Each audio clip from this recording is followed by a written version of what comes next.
संस्थाको संगठनको ऐना हुनुपर्छ र त्यो ऐनाले स्पष्ट रूपमा उहाँहरूको प्रदर्शन गर्छ र देखाउँछ।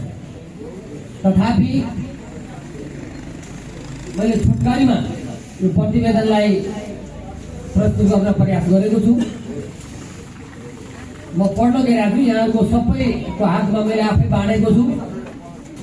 कसैले पुगेको छैन भने 2-3वटा मसँग अझै छ, लिँदा हुने भयो। म पढिरहेको छु।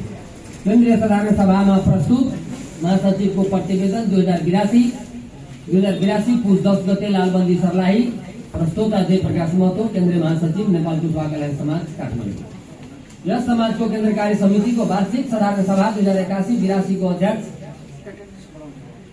आदरणीय राकेश मेहताज्यू, प्रमुख अतिथिज्यूहरू, देशको विभिन्न क्षेत्रबाट सहभागी हुनुभएका कर्मयोगी, सामाजिक योद्धाहरू, शुभचिन्तक मित्रहरू, अनुशासनका पहरेदार स्वयंसेवक मित्रहरू लगायत यस गरिमामय सभामा सबै सहभागीहरूलाई हार्दिक स्वागत तथा धन्यवाद सहित आभार व्यक्त गर्दछु। स्वीकार्नुहोस्। जय कुशवंशी। समाजका सक्रिय वर्गीय समाजहरू विधान अनुसार 5वटा वर्गीय समाजहरू भए पनि कुशवाहा बुद्धिजीवी सेवा समाज नेपाल, नेपाल कुशवाहा विद्यार्थी कल्याण समाज र अप्रवासी कुशवाहा समाज गरी 3वटा मात्रै सक्रिय रहेको देखिन्छ। अरू बाँकी वर्गीय समाजहरूलाई सक्रिय बनाउन विशेष पहल गर्नेछु। निकट भविष्यमा व्यापार, महिला लगायतका वर्गीय समाजहरूलाई सक्रिय बनाउने प्रतिबद्धता व्यक्त गर्दछु। यस समाजको केन्द्र कार्य समिति 51 जनाको रहेको छ।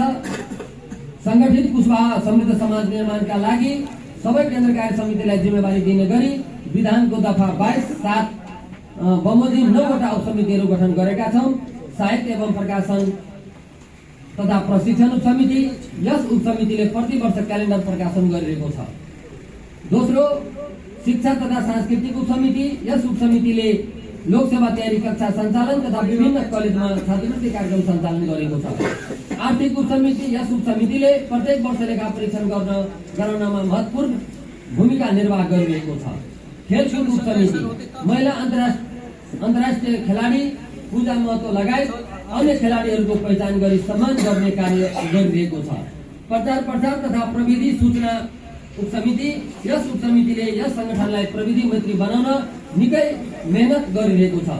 अनुशासन उपसमिति, यस उपसमितिले समाजको राम्रो गतिविधिलाई प्रोत्साहन र कसैले कुनै गलत गतिविधि